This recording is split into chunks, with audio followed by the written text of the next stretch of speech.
Good evening, everyone. I call the City Council meeting for Wednesday, February 12th, 2012 to order. At this time, we'll have a moment of silence. Little weather going on, and hopefully it'll be not too bad, and Nicole will help us with that. So, moment of silence, please. Thank you. If Alderman Grip, who's here, will lead us in the Pledge of Allegiance. That was an inside joke. I pledge allegiance to the flag of the United States of America and to the republic for which it stands, one nation, under God, indivisible, with liberty and justice for all.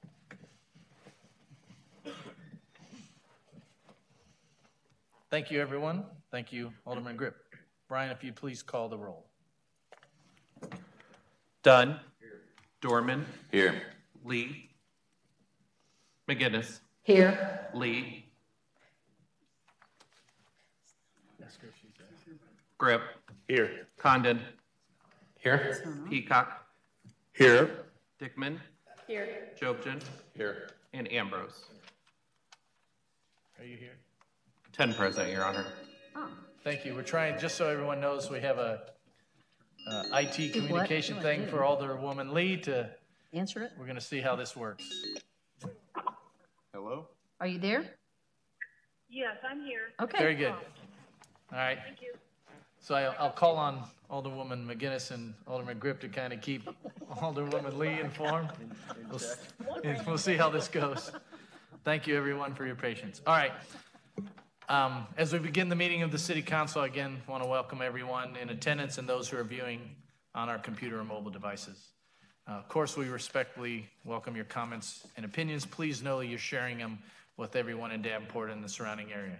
We're happy you're participating in the city government, and your participation should reflect the common desire we all have to make Davenport a great place for everyone. If you have cell phones or any electronic devices, please put them on silent or turn them off so they don't interfere with our new high-speed communications equipment. If you wish to address the council on any item, please address us as one, not to any individual. Ask everyone to be respectful, and please recognize the commonly accepted rules of courtesy and decorum. And thank you for attending. Next item, will an alderman please move approval of the City Council meeting minutes for January 29th, 2020? So moved. Second. Okay, motion second. All in favor? Aye. Opposed? Very good. Ms. Spiegel, City Administrator, is any update this evening? Just a reminder that we will be closed on Monday in observation of President's Day. All right. Good. Enjoy your time off. Well deserved. Will an alderman please move approval of the report of the Committee of the Whole for February 5th, 2020? Second. Motion is second. All in favor? Aye. Any opposed? Very good. We have one appointment this evening. That's to the Zoning Board of Adjustment. Angela Laybach, who is sitting there in the gallery. Wonderful person. So I'll ask for a motion. Second. There's a motion second to approve. All in favor? Aye. Opposed? Angie, thank you for your service to the Zoning Board of Adjustment. Okay. All right. As we're trying a little bit out here, public with business up front for the meetings we have in February. Is there any public that would like to present any item other than what's on our agenda? Can do so now if they'd like. And please state your name, your ward, or address, and you'll have 5 minutes. Good evening. Good evening, sir. My name's Thomas McBride, and I live in the 1st Ward here in Davenport. I'm here to ask the City Council to amend the Davenport Animal Ordinance to ban the retail sale of dogs and cats in pet stores, with the exception of working with an animal shelter or rescue to host cats and dogs up for adoption. We already have 3 pet supply stores in Davenport that host shelter cats up for adoption and also hold dog adoption days along with various shelters and rescues. Our local shelters are brimming with adoptable cats, kittens, dogs, and puppies. A ban on retail sales could help increase the number of animals adopted. 5 states and over 300 communities have passed such bans. Rock Island passed this ban last month. and it has already been proposed in Moline. And it would be, I think it would be beneficial to have all the Quad Cities on the same boat. Stores that profit from the sale of animals from puppy mills will tell you they're sourcing them from reliable breeders. But the fact is, no reliable breeder will sell to a pet store. Majority of pet store puppies are sourced from puppy mills. The nonprofit Bailing Out Benji defines a puppy mill as a commercial breeding facility where profit is more important than the welfare of the animals. And this is also the legal definition of a puppy mill.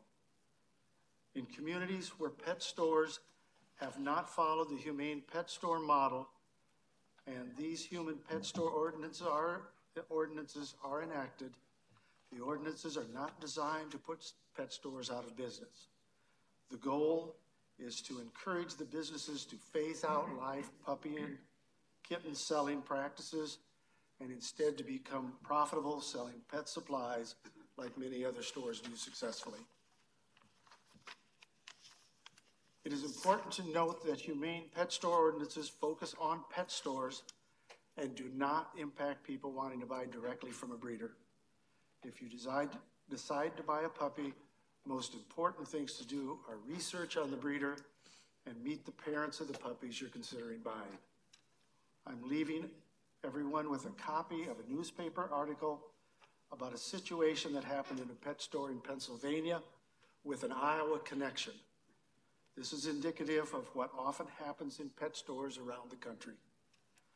Thank you for listening, for your consideration, and for being a leader in Davenport for the humane treatment of dogs and cats in our community. Thank you, sir. Anyone else? Ma'am. Good evening. My name is Tracy Keel. I have a Davenport address, but I just live outside the city limits, so I hope I still have the opportunity to address you tonight. Please.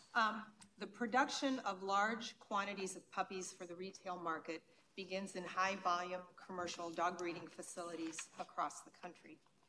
In our state of Iowa, there are more than 500 state and federally licensed and inspected commercial dog breeding facilities in operation today.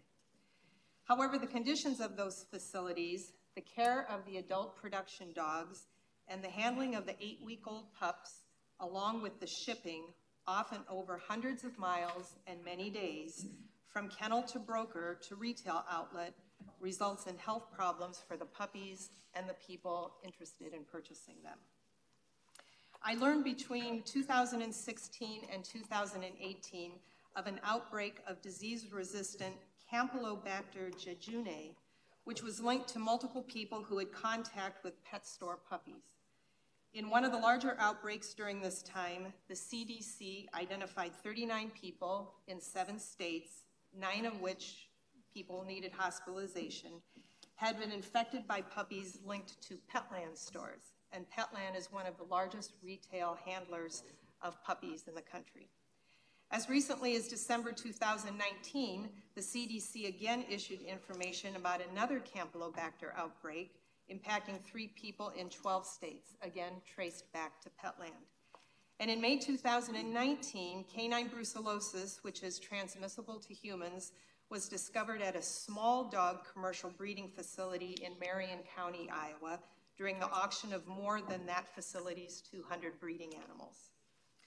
The mass production of puppies being sold in retail pet stores places the consumer at risk, health-wise and financially.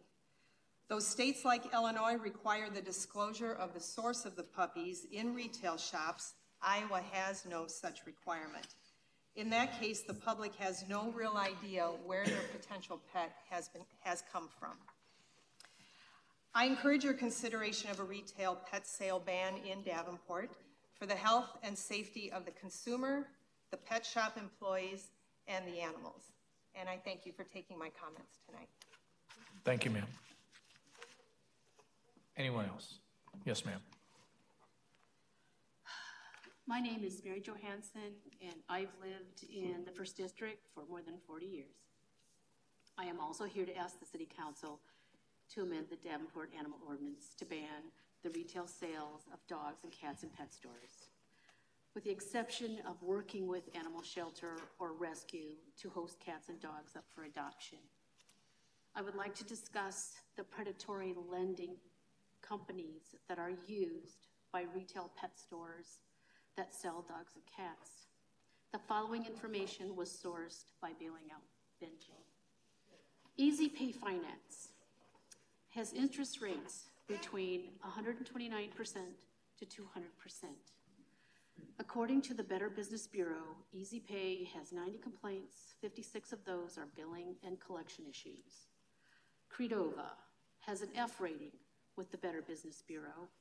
Credova provides a software program for retailers to access third-party providers for lease-to-own financing. This lease-to-own financing means the customers don't own their puppy outright until all of their payments have been made full. And finally, WAGs. The Better Business Bureau has issued warnings against WAGs lending.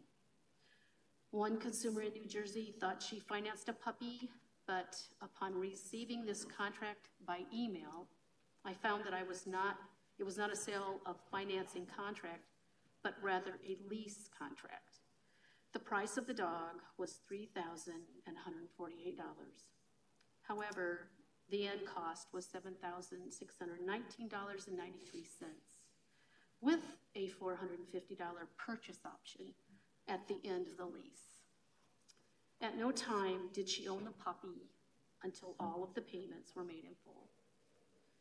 If at any time the puppy gets sick or dies, the customer took out the loan, lease, credit card is still expected to make every monthly payment in full. There are no protections in place for citizens regarding the lending options. Let's face it, there are low-income families in our community who are falling prey to predatory lending practices and high interest rates because all they want is to add a new puppy to their family. Most families don't realize that they will be paying far more than what the price tag on the puppy cage shows. Thank you for listening, for your consideration, and for becoming aware of the predatory financing practices that are being used in our community. Thank you. Thank you, ma'am. Anyone else? Okay, and just so we know, this is for information for us to consider. I appreciate your comments. Any other public? Very good. Okay, any petitions and communications from my colleagues on the council? All right, Alderwoman Dickman. Thank you, Your Honor. First, I wanted to make a quick announcement about the Wizard of Oz coming up this weekend. Junior Theater is one of our proud establishments as part of the city of Davenport, and it's a fun opportunity to go see some local kids put on a really fantastic show. It's $6 for kids, $8 for adults. The showtimes are Saturday, February 15th and 22nd at 1 and 4 p.m., and Sunday, February 16th and 23rd at 1 p.m. and 4 p.m. And then I also wanted to, my colleague and I, Alderman Peacock, were discussing that we would like to direct staff to look into an ordinance to ban or severely restrict retail pet sales. And then also, could we get a quick legal opinion on if the city has any jurisdiction over predatory lending?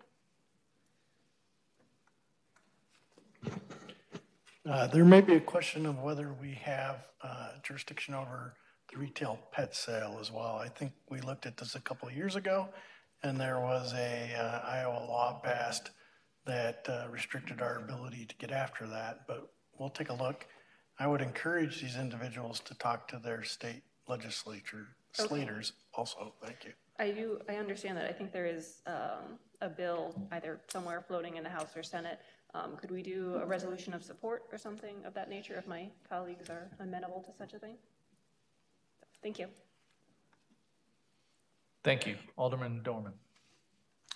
Thank you. I'm wearing red today, not only because Friday is Valentine's Day, but also because we passed last meeting the resolution making February Heart Healthy Month. And so a lot of people wear red in that support. And I also did this in order to transition into my note about my ward meeting next Tuesday. It will be at Genesis Heart Health Institute in the Adler Room at 6:30. And so the plan is to do that every Tuesday or every third Tuesday of the month at 6:30 at Genesis Health Heart Institute. So hopefully you guys can all get those on your calendar now. And I'd love to see you there. This meeting, we're going to have Brandon come in and talk about the budget that we had a lot of meetings about in January. And we will also have a presentation from the census as well. So. Thank you. Alderman Peacock. Thank you so very much. I would have announced this at the last meeting, but everybody was announcing their ward meetings with Tiffany, so that's why I didn't do it. But guess what I'm gonna do right now? I'm gonna announce my ward meeting. I tell you, it took everything not to mention it, but my ward meeting, my first ward meeting would be of the 7th ward would be at Eastern Library, March the 14th, which is a Saturday at 1:30. Tiffany would come in and tell you all of the information and resources available to you online and all the resources available to you through the city. That's all I have. Thank you. Anyone else? Very good. Okay, we'll move on to individual approval items on the discussion agenda, and we have one. So there's a motion approving the following beer and liquor licenses. It's a new license, new owner, and it's in Ward 6. And so it's for the Uptown Bar and Grill, 1720 East Kimberly Road, license type C liquor. Is there any public with comment? And you'll have 5 minutes. Good afternoon, Sean Serlos, 8th Ward. Just following up from last week, as promised, I did do, met with the Davenport Police Department, did a security survey and went over a plan. I also went and got a letter of recommendation from the Rock Island mayor, basically just, backing up that I don't run a violent establishment over there, and if I applied for a second location, they would approve it. I have passed all inspections. I have my license with the Scott County Health Department, and sorry I didn't get much sleep this weekend. I'm here to answer any questions, and I hope I get everyone's vote tonight.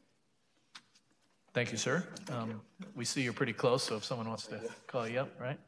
Okay. Any other public with comment? Seeing none?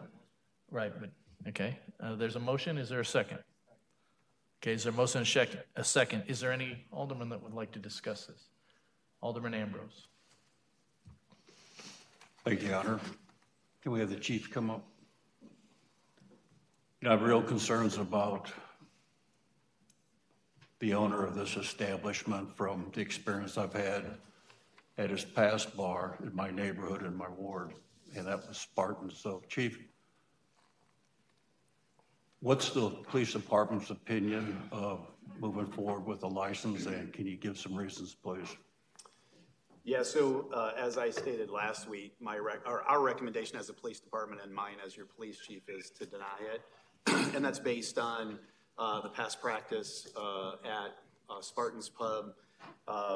We also, I did forward some information about the Black Sheep as well, their calls for service, and also a citing from the Liquor Commission in the city of Rock Island for violation there as well, just 5 months ago.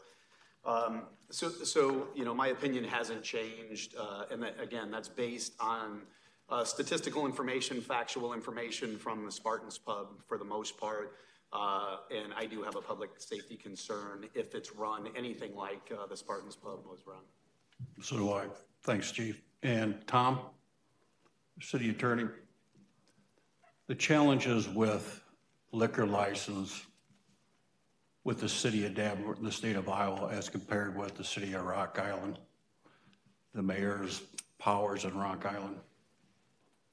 Thank you, Alderman Ambrose. Yes, there's a vast difference between what goes on in Illinois and what happens in Iowa. Essentially, the city has a tremendous amount of local control in Illinois, particularly the mayor. In Iowa, essentially, the city council is a recommending body. You can say yes or no. If you say no, the applicant can appeal to the Iowa ABD, and their decision is final, and they don't have to accept the city's decision. And it's not like a negative recommendation from our Planning and Zone Commission where you need a supermajority. There's nothing like that. They can just decide to grant it should they think that it's warranted. Thanks, Tom. You know, I'm not going to go through all the complaints I got about Spartan's Bar. And, you know, I've been doing this for a while and dealing with nuisance properties. So in the time I've been on the council, there's only one other bar that had the same impact, and that's Shenanigans Downtown. And we all know the history of Shenanigans. So the gentleman said when Shenanigans closed, they took their show on the road up to his bar. So there's got to be some type of connections between the Shenanigan clientele and the owner and his bar. So I wouldn't wish that on any neighborhood or any business district to have to go through what the good neighbors and the businesses up in that area went through. Thanks. Thank you. Alderman Dorman. Thank you, Mayor. I have a few questions just regarding, for Mr. Serloso, regarding your marketing plan, and some other questions about how this business may be different from your other establishment. So I guess first, could you just describe again kind of what your focus will be for marketing and what your plans are with this location that will be different than the others? Yeah, our focus is food, and we've been marketing with every person that we've hired so far has came from a restaurant, either Red Robin, Red Lobster, Granite City, Barrel House. I haven't hired anyone specifically just from a bar. And I mean, this place, this isn't a new place. This place has always been a bar and grill, and they've always done majority of their food sales. I worked for both of the owners at these places. So I think, marketing is we're going to stick with, social media, posting pictures of the food like a lot of places do, and hoping that the staff that we hired from other restaurants have ideas of how to really push food sales. So then how is that going to be different than what you currently do with your Black Sheep Facebook accounts? Because just looking over the past 2 months of posts that have been there, there's a lot about excessive drinking. You have promoted a couple pool nights and other events, as well as UFC engagements. There's a handful of community engagement posts that are good as well. A lot of pictures of cheap drink deals, as well as female bartenders doing a selfie to promote those deals. And a lot of these concerns, these posts are items that kind of concern me of how this is going to be the same marketing tactics or concerns you'd have with the food establishment you want. Black Sheep isn't a restaurant, it's a bar, so in order to pay our bills there, we have to promote alcohol. That's the only thing we sell there besides, frozen pizzas or bags of chips. So that is our go-to, how do we get people in to buy the drinks to pay the bills, because there's no other source of income there. So a lot of stuff from Black Sheep is going to focus on alcohol because it's a bar. So the difference between that and this, like I stated, this is more of a restaurant style. So we don't even have drink specials made. Everything's all food. So we don't have any drink specials made. We don't have anything posted. We don't have flyers out. Everything we've been posting so far has been pictures of our food, pictures of our new kitchen equipment, stuff that we've been fixing and updating there. So then with this place being a restaurant, what is the decision or the thought process behind staying open until 2 a.m, but having the kitchen close at midnight? Wouldn't that be the same characteristics of a bar and not of a restaurant? Yeah, that'd be 2 a.m. is bar, but you pay for the 2 a.m. license, so you would want the income to see. And not only that, like I stated before, the two businesses that were there for long standing, they closed, I think they closed their kitchen at 11, we're doing midnight, and they stayed open until 2 a.m. also. I understand all that. For the council, I have a lot of concerns myself. Just I hear one thing, but it seems like I see another, and I'm having a hard time wrapping myself around the confidence in you as the owner that a lot of these things you are telling me that we will see actually come through, and that we won't default back into some of the past problems that we had with Spartan's Pub. So that is all. Very good. Okay. Alderman Jobson. Thanks, Mr. Mayor. Had a lot of conversations around this topic over the last week and a half, I believe, with Mr. Sirlos, with Tom, Chief Sikorsky, and fellow council members. I'm one that I do believe this is a different establishment from what this gentleman has owned and operated in the past. Like he's mentioned through his marketing strategy, location, and just from conversations in which he's indicated the things he's learned in his past. And so I take that into consideration. You know, I've made mention that, you know, I do believe the best predictor of future behavior is past behavior. I also do believe that, you know, people have an opportunity to learn from their mistakes. I believe Mr. Sirlos is learning from his mistakes. Things that he has been saying and doing show distance from the past, as far as I believe I'm correct in saying that none of his employees that he's hiring for this establishment have worked for him at any of his other establishments. As he mentioned, these are employees that have worked in restaurant business, not a bar business, and so I think there's distance there. He's informed me of different strategies as far as hiring practices, making sure that background checks are performed. He's running through his attorney to check on those types of things. So to me, that adds a layer of, I don't know if protection is the correct term, but just, again, creating that distance from things that may have troubled him in the past. And so I see some of those steps as positives, and looking forward to someone who's not only wanting to be a good neighbor, a good business owner, but someone who's looking to also protect his investment. Someone that's putting a lot of money on the line. He is the sole owner, if I am not correct from the information that I've received. And so, you know, I believe that he is looking to protect his investment, not looking to draw in a clientele that's going to hamper his business. And so, you know, I again see that there is that distance from what he has done in the past. And so I have a couple questions for Mr. Sirlos. And so one of the things we talked about last week was development of a safety plan. And so, again, did you have somebody from the Davenport Police Department come do a site survey on Monday? Yes, sir. Okay. Is it your understanding that this is the end-all, be-all of the plan, or do you believe that more actually needs to be done to, you know, develop an overall safety plan to demonstrate that, hey, this is who I am, this is what I want to do, and I want to be a good neighbor? Yes, that's right. So regardless of how the vote turns out tonight, I think we're aware of the different opportunities you have should, you know, the vote go one way or the other. Would you continue to follow through on your word to uphold this plan, work with the police department, work with whatever entity is available to see this plan through and function as a good business, good neighbor without, with doing what you can to control, you know, any nuisance? Right. That's correct. And to follow up on, you know, the shenanigans topic, I'm not really sure why shenanigans keeps getting compared to Spartans. We weren't shenanigans. We did what we could to control the crowd, and it's 100% false that we're the only bar that had problems. Frick's had 2 shootings. Danview, someone was killed out front. Officers were assaulted. Bootleggers had a shooting in the village.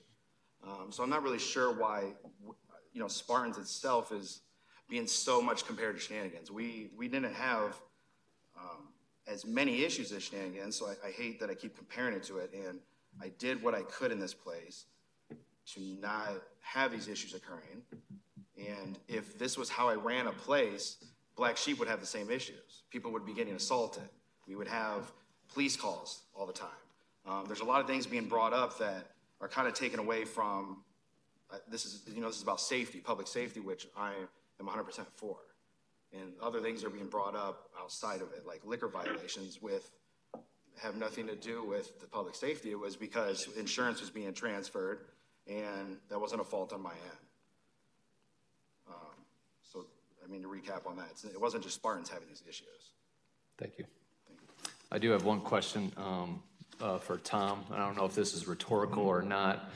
We just briefly spoke about the difference between Rock Island and being able to maybe rescind a liquor license versus what we're able to do here in Davenport. And so again, my understanding is it's easier to take away a liquor license in Rock Island than it is in Davenport. Is that correct? That's correct. Okay. So then could one assume that if the mayor and council over there had issues with an establishment being run, they could take action and get that done if they really wanted to? And again, I don't know if that's rhetorical, it needs to be asked, because well, I guess my logic would say, sorry to interrupt, go ahead. I can tell you based on our past experiences with the Iowa ABD, I've drafted some legislation for the state, and the state has taken that legislation up, and it's on both the House side and the Senate side, and it'll give us the opportunity in situations like we've had at certain establishments to just go straight over to the district court with a nuisance. So I'm hopeful that our abilities will become stronger. That's good. And again, you were referencing, when you talk about the legislation, you're referencing the state of Iowa, correct? Correct. Okay. I guess the point I was making is we've been made aware of, you know, the calls to Black Sheep, some of the issues that they've had there. But my question, and again, this may be rhetorical, is if there was a big concern and the city of Rock Island has the ability to pull that license more easily than we would here in Davenport, does that say something, the fact that they have not taken that action? And then I have no more. Thank you. Alderman Grip. Thank you, Your Honor. So as I've been thinking through this throughout the week, I really see this as a conflict of we want to make sure that we're being encouraging of business and entrepreneurs in our community. We're a business-friendly community, but also we have to have a commitment to public safety. So I want to make sure that we're tending to both of these needs. We also know that the state of Iowa pretty heavily regulates our authority in regards to liquor license holders. And if we have a problematic liquor license holder, it's very difficult for us to deal with them quickly and efficiently. So when these matters come before us, then this is the time that we have to tell the state, we see an issue and we hope that they would be responsive and listen to us. Okay, but the fact is that whether or not we vote for or against this liquor license tonight, very likely the ABD tomorrow will give Mr. Serlos the liquor license and he'll proceed with his business. That's how this works, typically. So as a business owner, I just want you to know how important it is that you run a restaurant and a bar and grill that is not a public safety nuisance, okay? Because when we have establishments that are public safety nuisance, all right, it makes it very hard for us to attract and retain people in our community. We start to get a reputation for a community that has establishments like this. I think one of the reasons why people on the dais have started to bring up comparisons is that these are places that when they have issues, okay, now we have to go through this very difficult process of trying to engage them, and we have very little leverage to change their behavior. And so when it is before us and we do have a little bit of leverage, we need to take advantage of that leverage. And this is one of those instances, and I don't want to judge you on other people's establishments. I want to look at the facts of your establishments. And I do have to agree with our staff's recommendation based on your establishment here in Davenport, but also the calls for service and the issues that you've had in Rock Island. Now again, if you win or lose, if you appeal and get your liquor license tomorrow, you know, I still want to be engaged and have a relationship with the city that you feel like you can run a good business and we're supportive of you. But from a council's perspective, I think that we really do need to, when these opportunities come up, show the state that we're serious about it, it's data-driven, and we don't cry wolf when we see an issue. It's based on the facts, and that's how we make decisions. Thank you. Thank you. Alderwoman Lee? Alderwoman Lee? Okay, Alderwoman Lee, go ahead. I have a question for Chief Sikorsky and city staff. I've had a chance to read the documents that you put together, and I really appreciate you taking the time to put that together. Based on all the information before us, would you continue your recommendation for denial, or have you rethought that? Yes, my recommendation is denial. Thank you very much.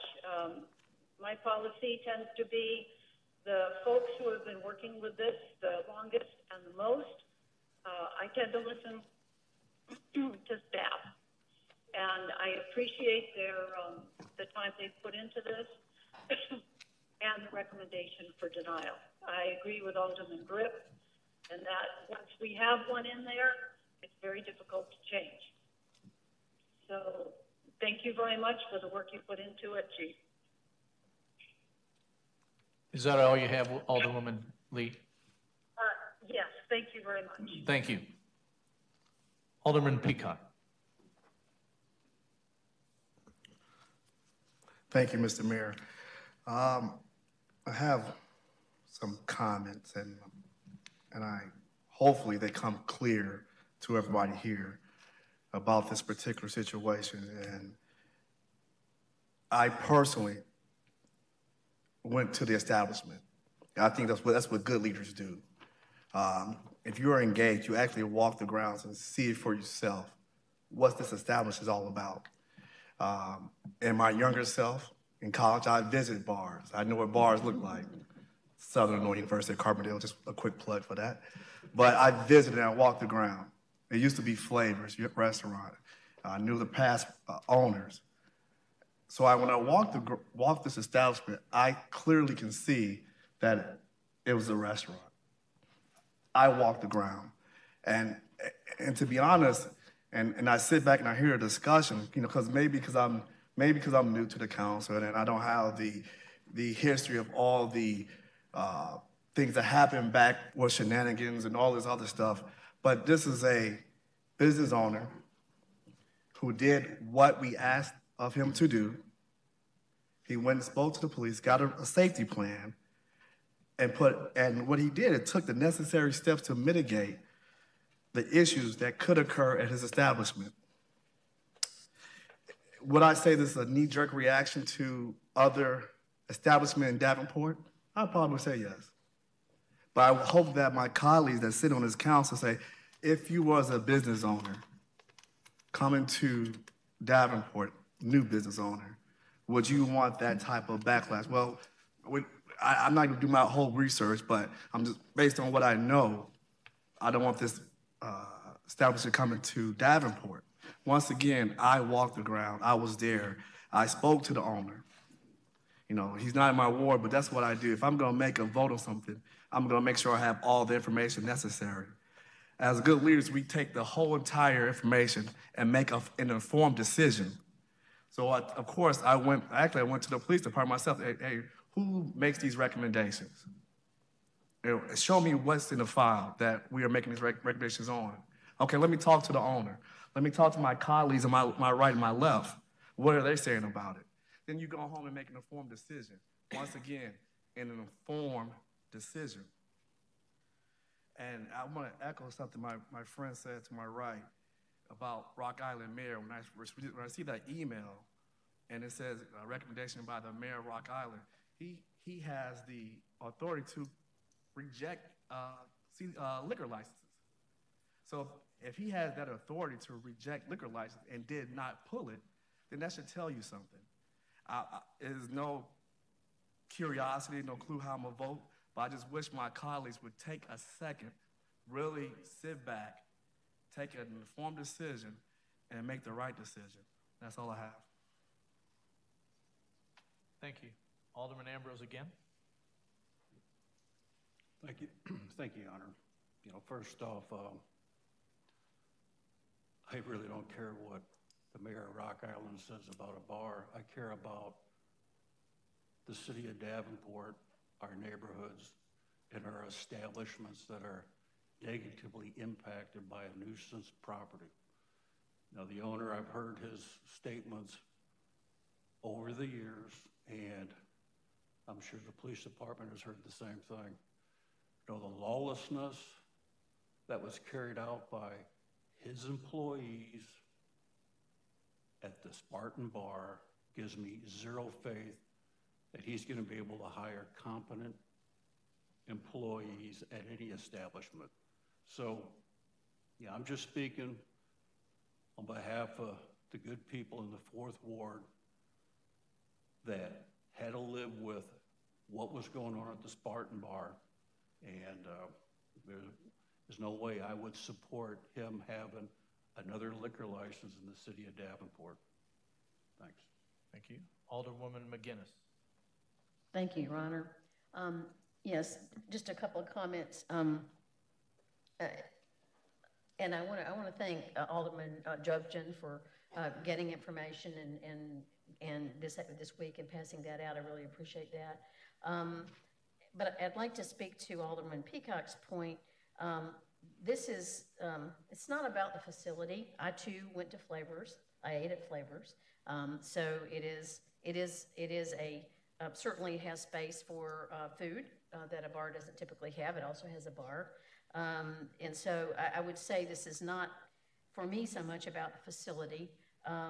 And I understand that it was a safety check done, and I'm glad that it was done last week. But with an opening this close, or potential opening this close, I'm disappointed that an owner with a history, which is, it's a very difficult history, would wait to be asked to do this check, having had issues in the past. That's troubling. I'm also hearing a troubling thing, and I was very much involved in the, and I know nobody likes to be compared, but let's do a little comparison. Since I do represent the 3rd Ward, we have a number of bars here, and there were a couple mentioned that have had issues, particular the Dam View, and our police department, their recommendations are of recommendation for denial. That doesn't happen very often. I've been on this council a little over 2 years now, and we've had one other, and it was about an events, and it was at the Dam View, and that was, we also looked at that, but the Dam View folks came in, we went over the issues that they had been having, that we came up with a solution, and they haven't had any more. They didn't have any more problems after that. So that's the way I've seen this work, and I haven't seen too many times when our police department says we don't support this. And so that is a big red flag for me. The other thing I hear that troubles me, and I will go to shenanigans on this, is in dealing with that very problematic place. The owner too would say, well, it's not my fault. I did everything I could. You know, I pushed them outside. That to me gives me very little comfort, because it tells me that perhaps the attitude is not, this is my place and I'll make it run smoothly. When I hear, well, I did everything I could, no, I don't think so. Especially with the history that was going on at the former place here in Davenport. So I find it very difficult to support this. Thank you. Thank you. Alderman Dunn. Thank you, Your Honor. I too got the letter from the mayor of Rock Island, pretty compelling letter. But then I also got a copy of the police report for the Black Sheep. And in a year's time, you had 157 calls for service, 11 calls for disturbance, 4 calls for fights, 7 for battery, 6 calls for disorderly conduct, and asked to remove subjects 31 times, and 2 drug activity calls. I guess my question is, have you done anything in the past year to try to mitigate any of these problems, or is this the status quo of it's okay? I don't know how detailed those reports are, but every single one of those phone calls were for the homeless down there. They have added, for most of them, I would say maybe at least, I don't know, 100 of them were homeless people just coming in through events or just being down there. It's been a huge disturbance down there. Disturbance, fight. There's quite a few of them on here. I'm just concerned. That's an awful lot of calls for any place in any city. And, it's concerning to me. But with, you know, with the fights and the drug arrests and stuff like that, is there anything you've done to improve your business over there to alleviate some of these problems? Yeah, we hired 2 door guys and a bouncer, and we worked directly with, the police department. They're down there between 11 and 2 a.m. We go out there and speak to them about things we could do, and they've given us advice too. Okay, thank you. Thank you. Alderwoman Dickman. Thank you. So a couple of my colleagues have brought up this idea about what does Davenport want to be known for, and admittedly it's not drunken and disorderly conduct, but I'd also hope that we're known for redemption and hopefully giving businesses and prospective investors second chances if they're learning from their mistakes, which admittedly this is a little bit late, but I guess better late than never. Maybe I'm just feeling a little more optimistic than normal today. I do hope, based on your showing up here and having not gotten a lot of sleep, attempting to exceed all the tasks this last week, that you are on that path to doing better. In reference to, you know, the calls at the other establishments and things like that, I think we're all well aware that people do really unintelligent things while they're drinking, but that is kind of the world we live in, that people drink. Prohibition didn't work. The state's going to give the license anyway. And so we have to look at our realistic options. I do really respect the staff guidance on this. They have a very specialized recommendation based on what their task is, and their task is absolutely public safety. And elected officials have to kind of balance a larger set of goals, in the sense that we need to spur economic development and work with businesses and stuff like that. So I don't want to sound like I'm ignoring staff direction in any way, shape, or form. I really do appreciate all the work that they do. I have to have a little more optimism, and I guess hope that we can give a second chance and it'll work out. Thank you. Thank you. Alderman Jobson. Thank you. Just a couple more points, and kind of going along the lines of Alderwoman Dickman, you know, in regards to that redemption. And so, sorry, Sean, you want to step up one more time? And so this kind of a little bit of a rebuttal from maybe something Alderwoman McGinnis said. So when did you learn of the recommendation for denial for your license? I would say almost immediately after the fire inspection, which was two and a half weeks ago. Okay. And so at about that point in time, did you make any contact to any members of the city council in regards to maybe this issue and seeking help? Well, first I reached out to Sherry Eastman because I applied for a liquor license at my diner in Davenport in November, and there was no recommendation of denial. So I'm not sure what changed within 60 days. That all went through, and it was almost going to the council, and then I got out of my lease. So it never got to you guys, but there was no recommendation of denial. So when I applied for this one and I was putting money in this place, I wasn't aware there'd be an issue. And then so I reached out to Sherry, and then I also reached out to Pat, who I thought was a part of that ward. And after talking and stuff, we found out that it wasn't his ward, but I still worked with him. Then I got a hold of you, and we were working on it. And I've had many conversations now, and I don't know whether it was my idea, your idea, or someone else's idea. So the idea of developing a safety plan, do you recall who brought that up? Was that you? Was that someone else? The owner of Danview, actually, I reached out to him after I kind of got things in order with you guys, and I asked if he's been having issues with his renewal, because like I stated, he had a little more serious problems than I did. And he said once he reached out to the Davenport Police Department and he put a safety plan into effect, I believe he told me he's only had one police call in a year now. And so therefore, if you learned about, the recommendation of denial 2.5 weeks ago, we're here now, you had police visit on Monday, so about 2 weeks from your learning of when there was a recommendation for denial. You had police out, and within that time, you had obviously spoken about, hey, this is something I want to do, correct? 100%. And like I said, I tried things at Spartans, but I did not do these things. So this is all new to me. Okay. So, thank you. And so I just wanted to make that point that this has been a very short turnaround time. I think this also demonstrates an ability of demonstrates a business owner who is taking steps to show change, to show distance from past behaviors. And again, I believe someone who's willing to be a good neighbor. I don't make my comments or my decisions to go against the recommendations of the police department. I respect Chief Sikorsky and staff and the work they do, and definitely am thankful for it. But my lean on this and the way I vote is in line with what Alderwoman Dickman said and giving someone a little bit of a chance at redemption. Thank you. Alderwoman Lee? Alderwoman Lee. Yes, I've reviewed the two visits, the reports of the two visits that the Davenport Police Department took to the facility.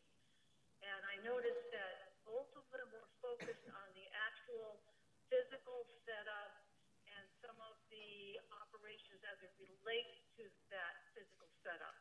It is not, if I understand right, how he was going to operate to make sure that he did not have fights and that he did not have some of the problems that he has had and continues to have at his other establishments. So a security assessment and report isn't necessarily going to address our concerns here as it relates to the issuing of the liquor license and the operation as it relates to the customers that they have and their behavior, and how he is going to control that behavior of his customers and of his staff. Thank you. Thank you, Alderwoman Lee. Alderman Condon. Thank you, Your Honor. Over my time on council, I've had a chance to sit in on a couple businesses who have reached out to the police department for some help after some challenges at their establishments, and I've always been really impressed with the professionalism of those meetings. They're not personal. They don't have any judgment in them. Nobody wants to see the business owner succeed in making their place safe more than the police department and the council people. And those businesses have gone on to become much more successful in making the place safe. And I'm frustrated a little bit. Well, I'm greatly frustrated by businesses that don't reach out for help because it's a great service that the police department provides, and many times the businesses that don't reach out, the only chance that we have to engage with them is when they come before us in need of something. And it's unfortunate that we have a liquor license and an opening of a business at hand, and that we're in such a tight window of time. And I've gained some appreciation of why you wouldn't have applied for your liquor license earlier because of the financial commitment that would have involved. But knowing that you had a business that had struggles in the past, and knowing that you had a business that the police were struggling with as well, I wish that you would have engaged with us a little bit earlier so this wasn't such a tight decision.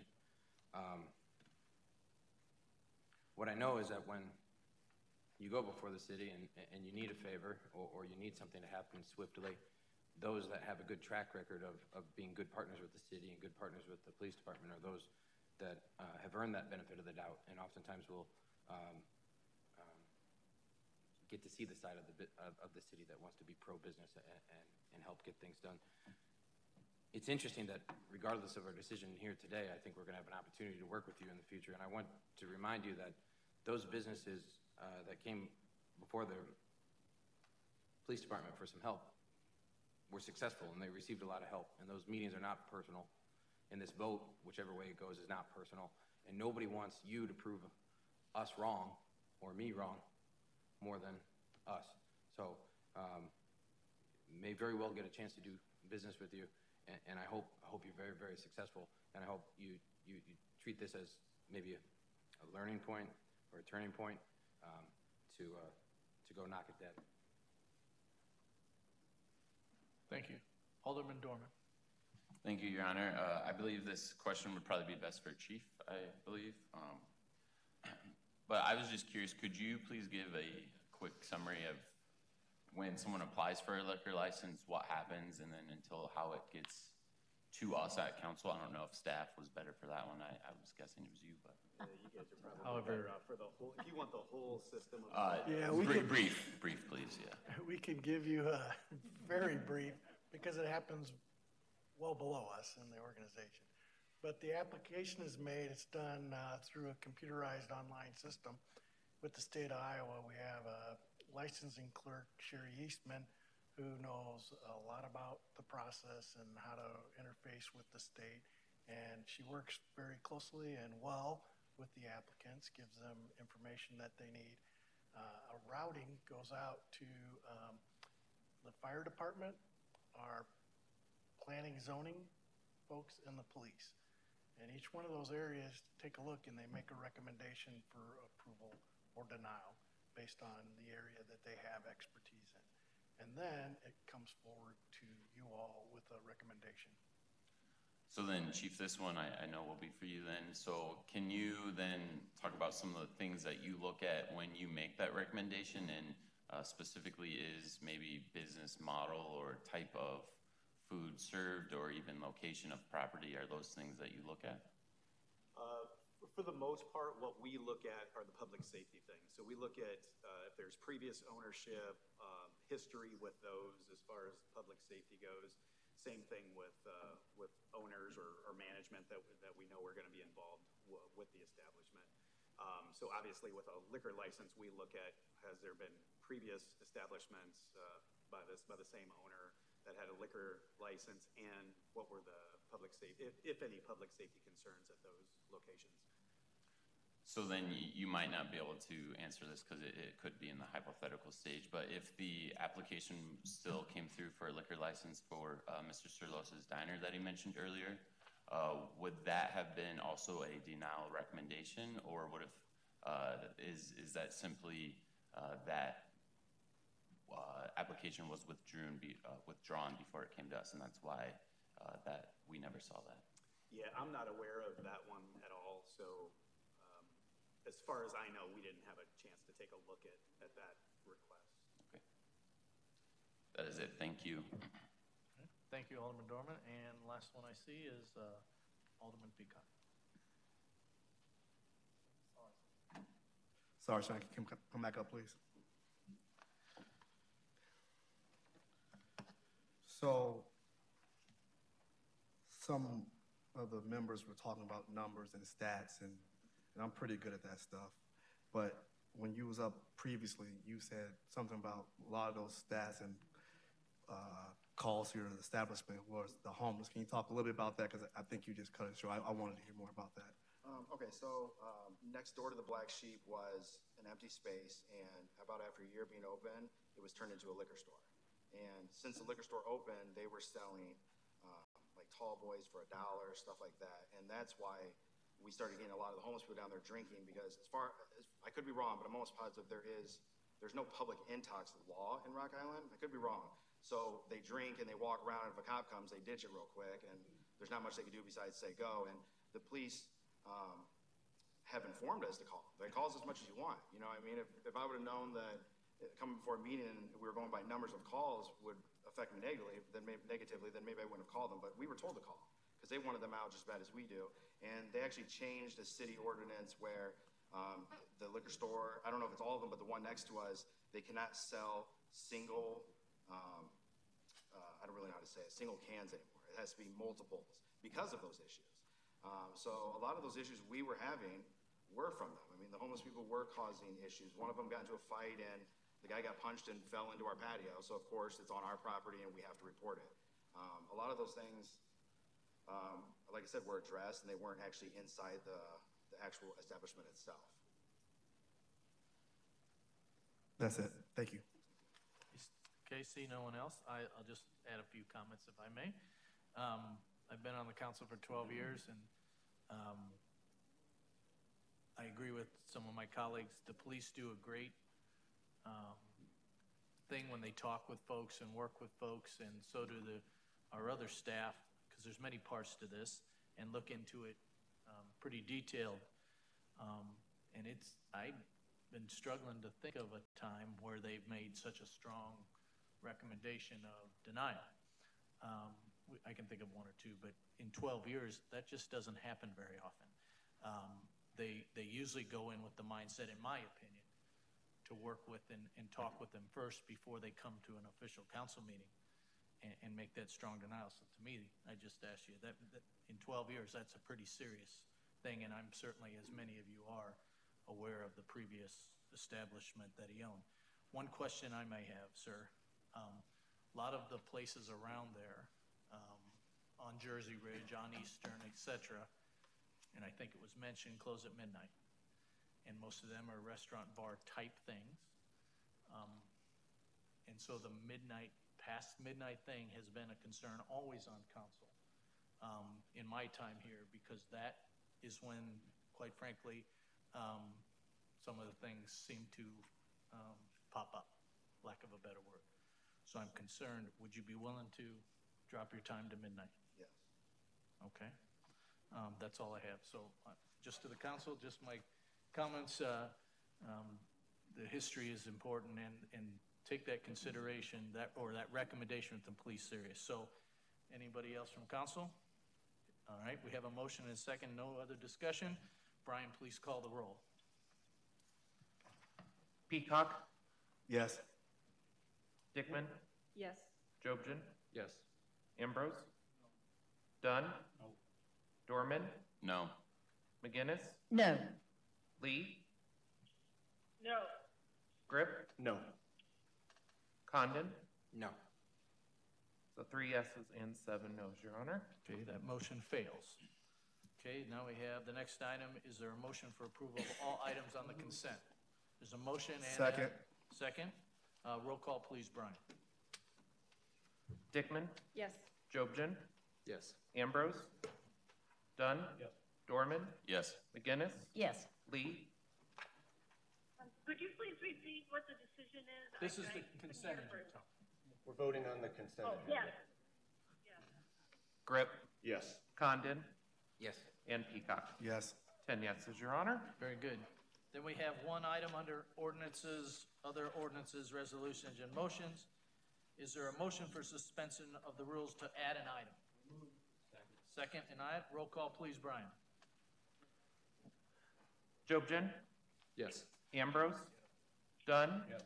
Dorman, Yes. McGinnis, Yes. Lee, Is this in relation to the funding for the first elevation? This is a motion for suspension of the rules to vote on the resolution approving the purchase of excess flood insurance. To add this to the agenda. This is only voting to suspend the rules for that right now. Yes. Grip, Yes. Condon, Yes. Peacock, Yes. and Dickman. Yes. 10 yeses, Your Honor. Okay, rules are suspended, so there's a resolution now approving the purchase of excess flood insurance for Union Station, the Freight House, and Modern Woodman Park. Is there any public with comment? Okay, there's a motion and a Second. second. Very good. Any discussion from Alderman? I see one. Alderman Dorman. Nicole, would you be able to come up and maybe just give a brief of the money that went into the damages? I don't know, is that you or Brandon, or I don't know. Just, my concern here is what I'm getting at is that I see the added flood insurance still has a $500,000 deductible for then only up to $1 million worth of coverages. So essentially it's $500,000 that we would be minimizing our risk on. And so I was wondering, my thought in there is, were we in that gray area with our flood damages that it would have been needed? And we'd have to look into the specifics of your question, but the timing of this is what matters right now. Getting flood insurance in the state of Iowa is very, very, very difficult, especially in this excess category. And so while there is a big deductible, it allows us I think, a security net going into the spring that we believe is in the best interest of the city. That is all. Thank you, sir. Anyone else? Very good. If, Brian, you please call the roll. Ambrose? Dunn? Yes. Dorman? Yes. McGinnis? Yes. Lee? Yes. Grip? Yes. Condon? Yes. Peacock? Yes. Dickman? Yes. And Jobson? Yes. 10 yeses, Your Honor. Thank you. Resolution's adopted. Is there any other public with business tonight? Hearing and seeing none. Are there any other reports, Ms. Spiegel? Very good. I'll accept a motion to adjourn. All in favor? Aye. Thank you for your time with the city. We are adjourned.